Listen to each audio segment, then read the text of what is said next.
Bapak dan Ibu sekalian. Senang sekali saya hari ini bisa bergabung bersama Bapak Ibu sekalian untuk memberikan morning briefing.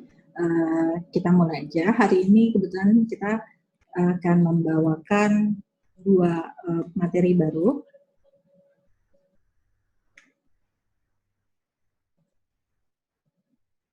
Itu peraturan pemerintah nomor 29 dan PMK 86. Kedua-duanya ini merupakan insentif pajak terdampak pandemi COVID 2019. Jadi kebetulan untuk yang PMK 86 ini merupakan amendment atau peraturan baru menggantikan PMK 44 yang sudah berlaku sebelumnya. Jadi ini baru keluar dan akan ada tambahan-tambahan perluasan-perluasan insentif yang diberikan oleh pemerintah untuk pandemi COVID 2019 ini. Kita mulai dari PP 29 terlebih dahulu. Jadi latar belakangnya seperti kita ketahui bahwa penyebaran virus corona telah mempengaruhi seluruh sektor ya.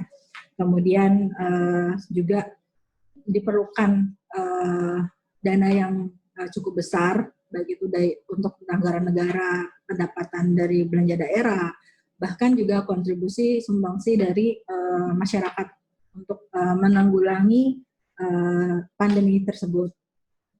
Kemudian pemerintah mengeluarkan PP 29 ini untuk memberikan kepastian kepada pihak-pihak yang bersangkutan atas antara lain pendapatannya, biaya-biayanya seperti biaya sumbangan dan lain-lain. Fasilitas pajak penghasilan yang diberikan di dalam PP 29 ini ada 5, tambahan pengurangan penghasilan neto, kemudian sumbangan yang jadi pengurang, kemudian tambahan penghasilan untuk sumber daya manusia di bidang kesehatan, dalam hal ini tenaga medis.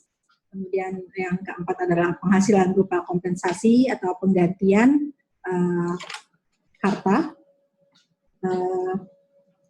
atas penggunaan harta. Kemudian yang kelima adalah pembelian kembali saham yang diperjualbelikan di bursa.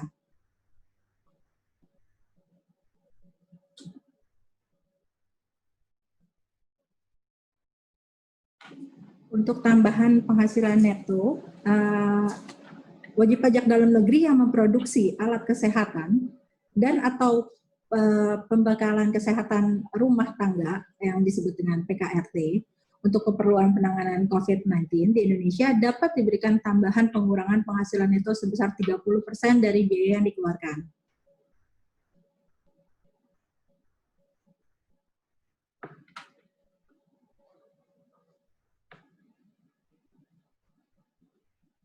Tambahan pengurangan tersebut dihitung dari biaya yang berhubungan langsung untuk memproduksi alat kesehatan dan atau PKRT. Penyusutan yang dimaksud dengan biaya berhubungan langsung antara lain adalah penyusutan aktiva berwujud dan atau amortisasi aktiva tak berwujud, bahan baku dan bahan penolong yang digunakan untuk memproduksi alat kesehatan tersebut, biaya terkait lainnya yang dikeluarkan sejak 1 Maret 2020 sampai dengan 30 September 2020 dan dalam hal tertentu dapat diperpanjang. Jadi ini peraturan dikeluarkan sebelumnya, kemungkinan ini akan diperpanjang sampai dengan Desember karena di PMK 86 itu sudah diperpanjang sampai dengan Desember. Kemudian alat kesehatan dan atau PKRT tersebut dijual dan atau disumbangkan untuk keperluan penanganan COVID-19 di Indonesia. Dibebankan sekaligus pada tahun pajak saat biaya tersebut dikeluarkan. Dan apabila terdapat biaya bersama yang tidak dapat dipisahkan dalam rangka perhitungan penghasilan kena pajak, maka pembebanannya dialokasikan secara proporsional.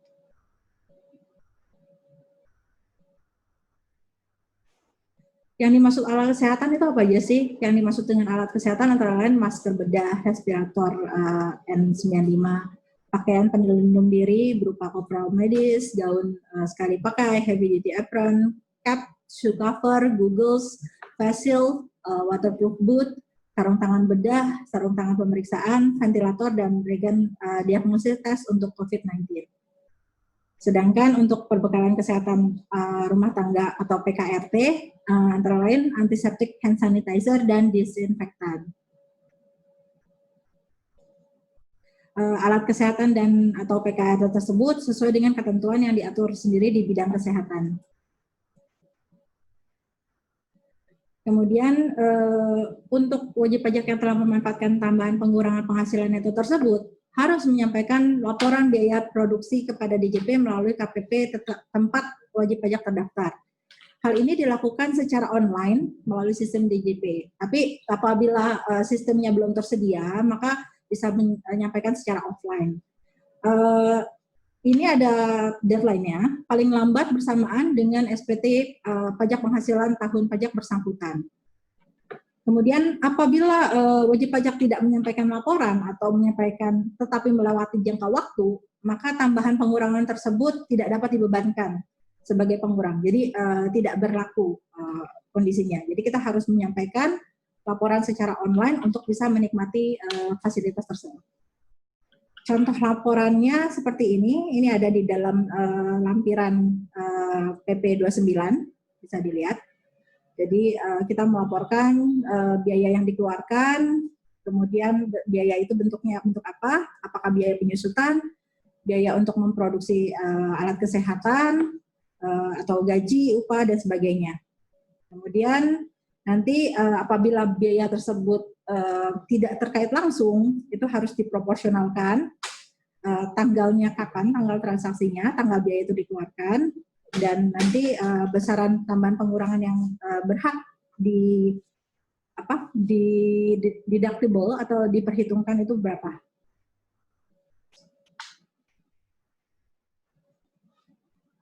Yang kedua, ini mungkin yang jadi banyak pertanyaan dari wajib pajak, bagaimana untuk sumbangan? Sumbangan yang jadi pengurang penghasilan bruto.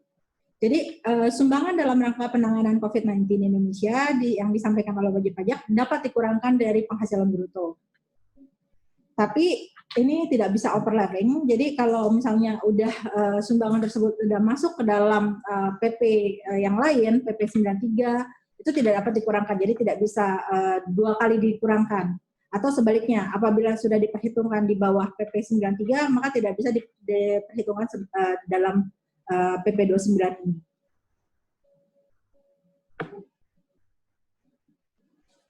Sumbangan tersebut sebesar nilai sumbangan yang sesungguhnya dikeluarkan. Sumbangan dapat berupa uang, barang, jasa, dan atau pemanfaatan harta tanpa kompensasi. Nilai yang tercantum dalam nominatif yang disertai dengan bukti penerimaan sumbangan sesuai dengan nilai yang secara nyata dikeluarkan.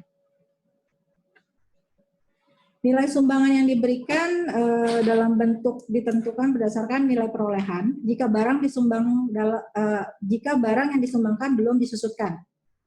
Nilai buku fiskal jika barang yang disumbangkan sudah disusutkan, atau harga pokok penjualan jika barang yang disumbangkan merupakan barang produksi sendiri. Nilai sumbangan yang diberikan dalam bentuk jasa dan atau pemanfaatan harta tanpa kompensasi ditentukan berdasarkan nilai harga pokok jasa dan atau pemanfaatan harta. Seperti penggunaan sarana dan prasarana untuk transportasi dan untuk merawat atau menampung pasien dalam rangka penanganan COVID-19.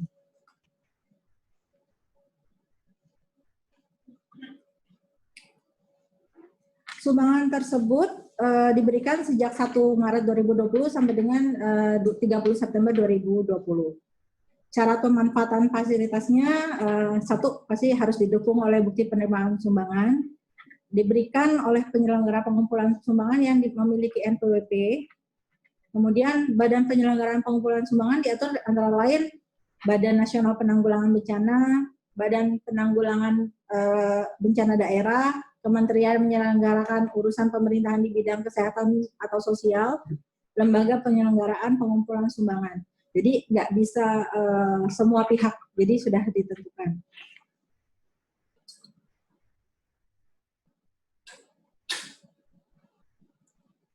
Wajib pajak pemberi sumbangan harus menyampaikan daftar nominatif sumbangan secara online melalui sistem DJP. Daftar nominatif tersebut paling lambat disampaikan bersamaan dengan SPT tahunan PPh Badan Pajak yang bersangkutan. Formatnya seperti ini.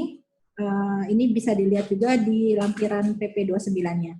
Jadi disebutkan data penyelenggara pengumpulan sumbangannya, nama, NPWP, alamat, bentuk sumbangannya apa, nilai sumbangan, tanggal pemberian sumbangan, bukti penerimaan sumbangan, dan keterangan mungkin bisa diisi dengan faktur pajak atau keterangan lainnya.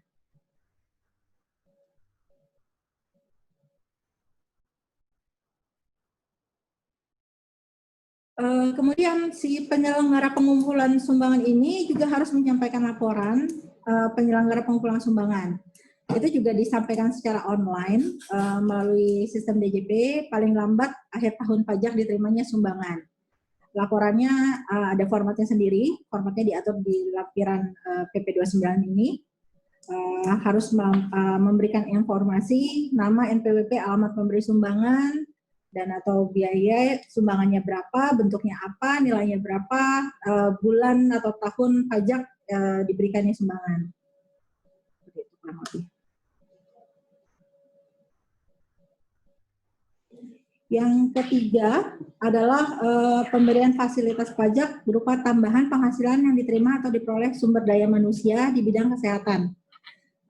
Ini untuk tenaga medis, jadi fasilitas berupa honorarium atau imbalan lain yang diterima oleh wajib pajak orang pribadi yang bekerja di bidang kesehatan, itu meliputi tenaga kesehatan, tenaga pendukung kesehatan, dan mendapat penugasan untuk menangani COVID-19 pada fasilitas pelayanan kesehatan dan institusi kesehatan, termasuk santunan dari pemerintah yang diterima oleh ahli waris yang merupakan objek pajak penghasilan.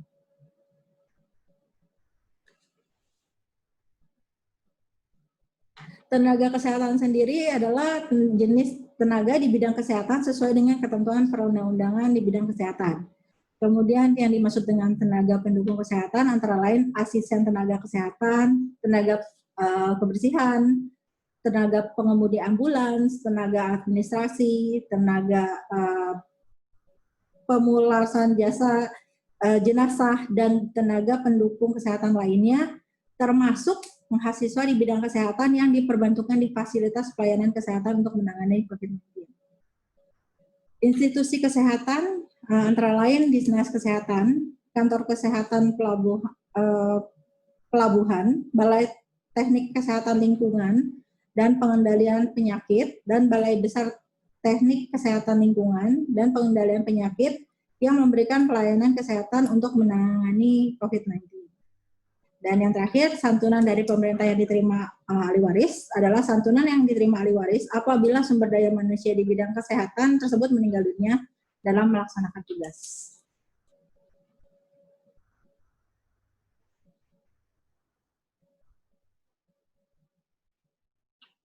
Atas tambahan penghasilan tersebut dikenakan pemotongan PPh pasal 21 bersifat final sebesar 0% dari penghasilan bruto yang diterima atau diperoleh. PPh pasal 21 tersebut dipotong oleh pemerintah sebagai pemberi penghasilan pada akhir bulan, terjadinya pembayaran, atau terhutangnya penghasilan yang bersangkutan tergantung peristiwa mana yang lebih dahulu. Berlaku juga untuk pejabat negara, pegawai negeri sipil, anggota Tentara Nasional Indonesia, anggota Kepolisian Negara Republik Indonesia, dan pensiunannya. Pengenaan pajak penghasilan tersebut mulai berlaku dari 1 Maret 2020 sampai dengan 30 September 2020 dan dapat diperpanjang. Kemudian untuk yang keempat adalah penghasilan berupa kompensasi dan penggantian atas penggunaan harta. Penghasilan yang diterima atau diperoleh wajib pajak dari pemerintah berupa kompensasi atau penggantian dengan nama dan dalam bentuk apapun dari persewaan harta berupa tanah dan bangunan, kemudian sewa penggunaan harta selain tanah dan bangunan, itu dalam rangka penanganan COVID-19 merupakan PPh bersifat final. dengan tarif 0%. Jadi mungkin seperti Bapak Ibu ketahui bahwa persewaan tanah dan bangunan itu kan memang merupakan objek PPh pasal 4 ayat 2 final. Namun untuk sewa penggunaan harta lainnya seperti contohnya mobil itu tidak final. Biasanya kita kena PPh pasal 23, yaitu posisinya. Jadi sekarang untuk penghasilan yang diterima atau diperoleh WP dari pemerintah berupa kompensasi atau penggantian dengan nama dan bentuk apapun. Jadi walaupun sifatnya ini adalah sewa mobil, itu dikenakan PPh 4 ayat 2 final. Tarifnya 0% dikali jumlah penghasilan bruto yang diterima atau diperoleh. PPh final tersebut dipotong oleh pemerintah sebagai pemberi penghasilan pada akhir bulan. Terjadinya pembayaran atau jatuh temponya pembayaran tergantung peristiwa mana yang terjadi lebih dahulu. Pemotongan PPh itu dilakukan dengan membuat ukti pemotongan sesuai dengan contoh format. Dilaporkan di dalam SPT masa penghasilan PPh 4 ayat 2 dan berlaku mulai dari 1 Maret sampai dengan 30 September 2020. Dalam hal tertentu ini dapat diperpanjang. Karena ini sifatnya final, maka biaya untuk mendapatkan menagih biaya 3M-nya itu tidak dapat dibebankan sebagai pengurangan penghasilan bruto. Jadi harus dipisahkan dalam perhitungan SPT badan.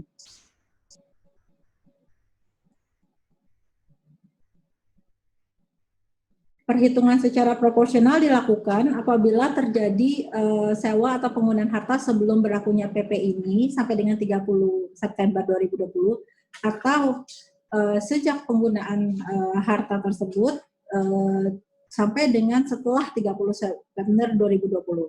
Jadi contohnya misalnya kita memberikan sewa gedung, kemudian sewa gedungnya ini sudah berlaku dari 1 Februari 2020 sampai dengan 31 Januari 2021. Itu harus diproporsionalkan. Hanya periode 1 Maret 2020 sampai dengan 30 September 2020 yang final sesuai dengan PP 29 2020 final dengan tarifnya 0%. Begitu juga kalau misalnya memberikan sewa untuk mobil akan dikenakan PPh final 4 ayat 2 dengan tarif 0% untuk periode 1 Maret 2020 sampai dengan 30 September 2020. Kemudian fasilitas yang terakhir adalah pembelian kembali saham yang diperjualbelikan di bursa.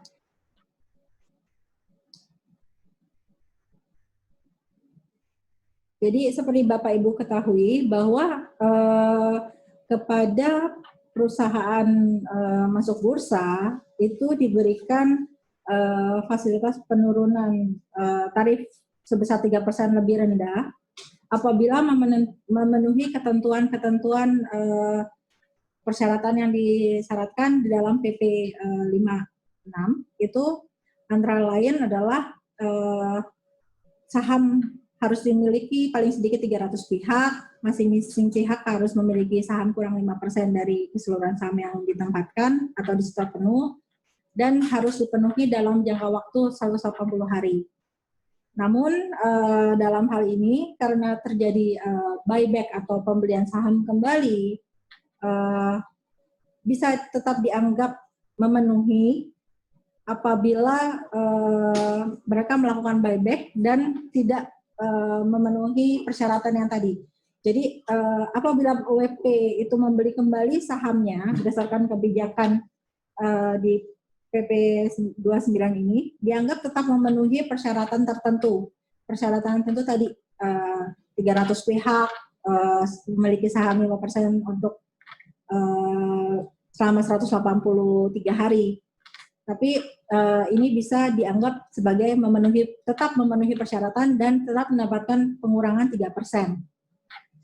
Pembelian saham tersebut dilakukan dari 1 Maret 2020 sampai dengan 30 September 2020.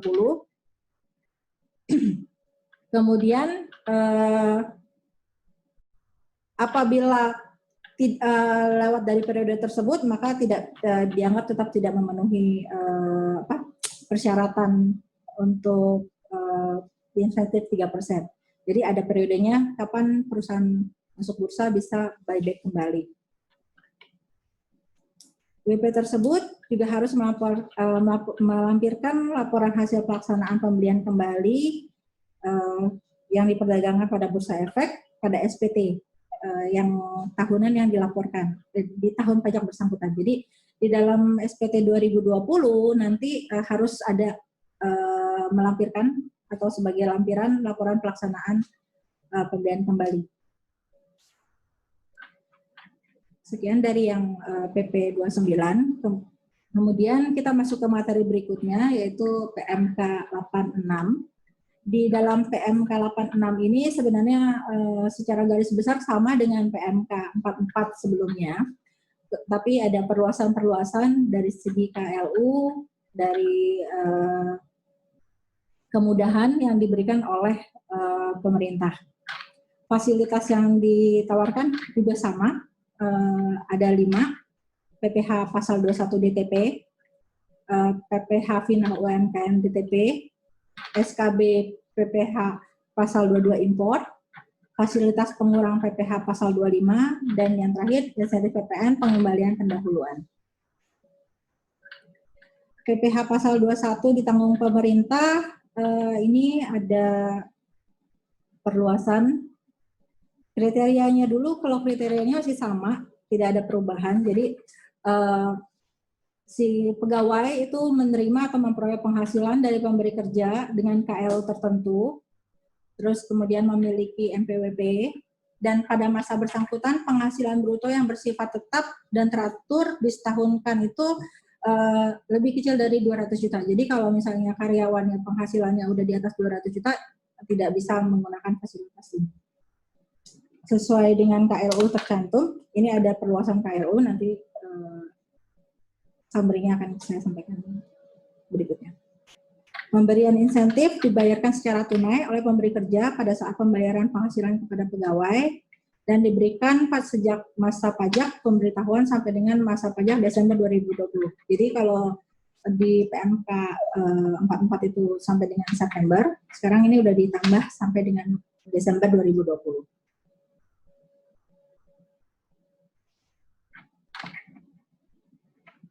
Pemberi kerja yang memanfaatkan insentif itu tetap sama, harus menyampaikan laporan realisasi PPh 21 DTP pada kantor pajak, tapi dipermudah, ini hanya untuk yang pusat. Kalau dulu masih cabang harus melaporkan, jadi ini hanya satu pusatnya yang melaporkan.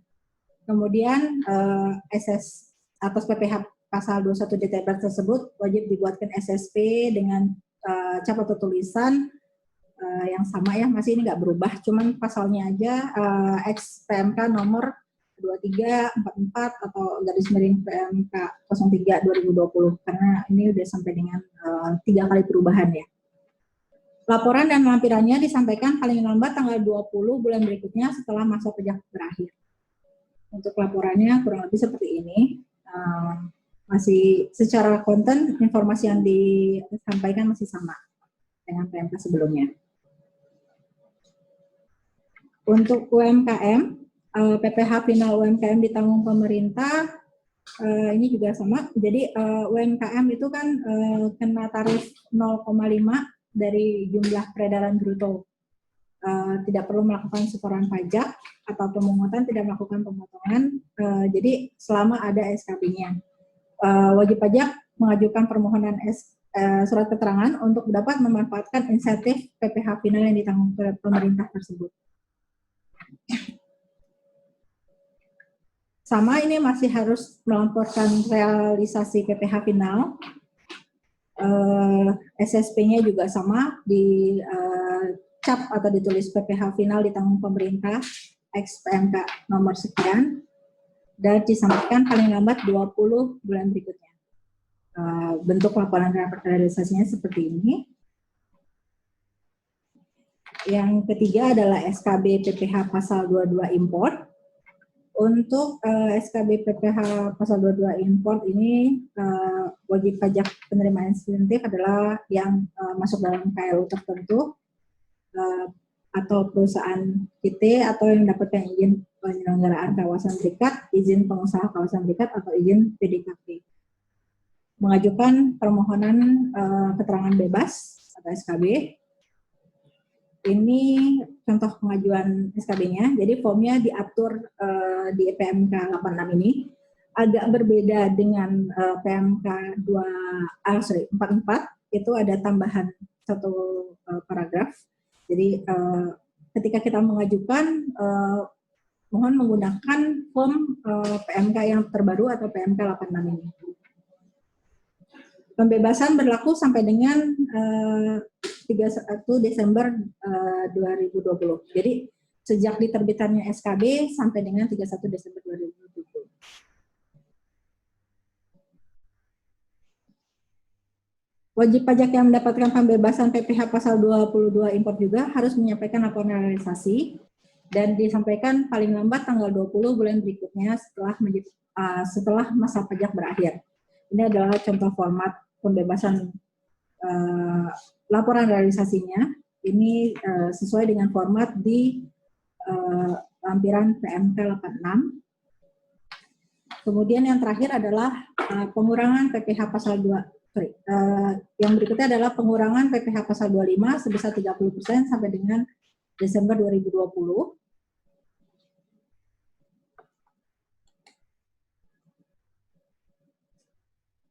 Penerima insentif ini adalah yang WP yang masuk dalam KLU, pengusaha KIT mendapatkan izin penyelenggaraan kawasan berikat, izin pengusaha kawasan berikat atau izin PDKP. Kemudian menyampaikan pemberitahuan pengurangan sebesar 30% dari angsuran PPh pasal 25 yang seharusnya terhutang.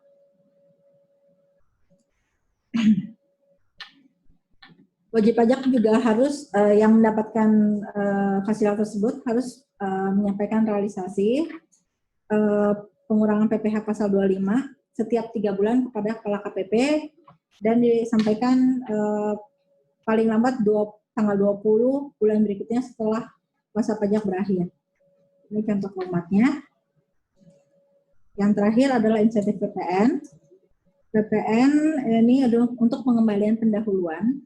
Untuk WP yang masuk dalam KLU tertentu, perusahaan KIT mendapatkan izin pengawasan penyelenggara kawasan berikat, izin pengusaha kawasan berikat atau PDKP, itu menyampaikan SPT PPh, SPT masa PPN lebih bayar, tapi tidak lebih dari 5 miliar rupiah, ini dapat mendapatkan fasilitas untuk pengembalian pendahuluan.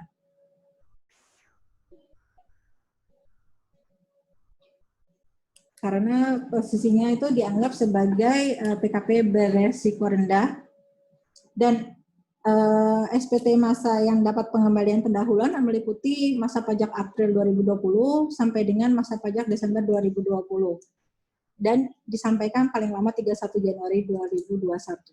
Jadi posisinya untuk pengembalian pendahuluan yang di cover adalah masa pajak April sampai dengan Desember 2020 dan harus disampaikan paling lambat 31 Januari 2021. Berikut adalah rekapan sandingan perubahan dari 23, PMK 23, PMK 44, dan PMK 86. Jadi bisa dilihat pemerintah mendukung, mencoba semaksimal mungkin untuk mendukung wajib pajak. Dalam hal ini ada pengembangan sektor-sektor KLU.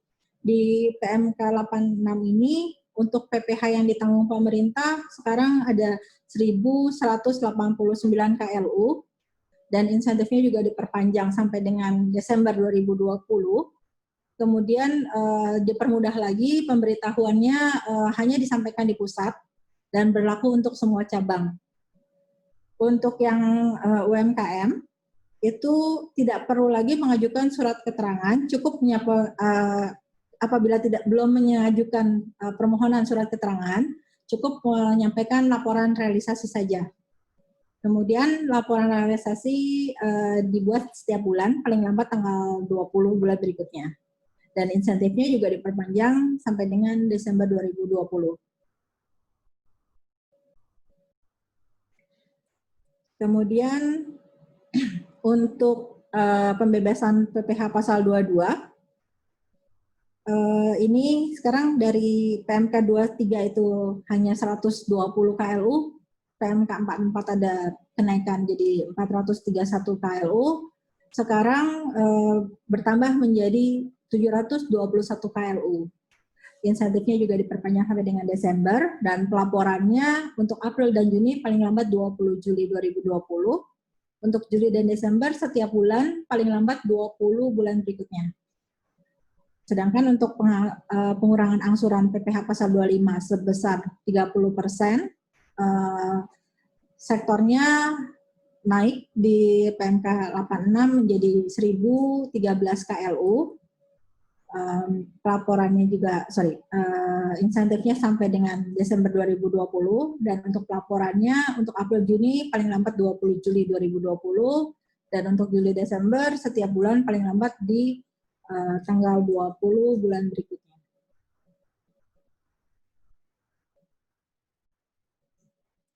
Yang terakhir untuk pengembalian pendahuluan juga ditingkatkan sektornya, diperluas.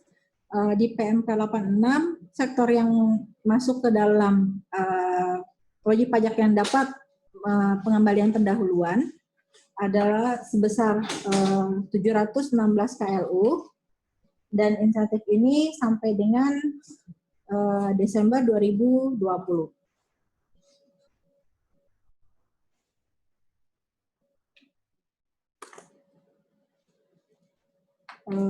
Sekian pemaparan dari dua peraturan yang terbaru yang kita bahas hari ini.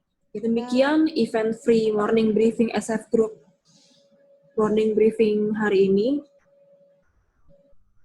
Semoga apa yang sudah disampaikan dapat memberi manfaat kepada Bapak Ibu sekalian.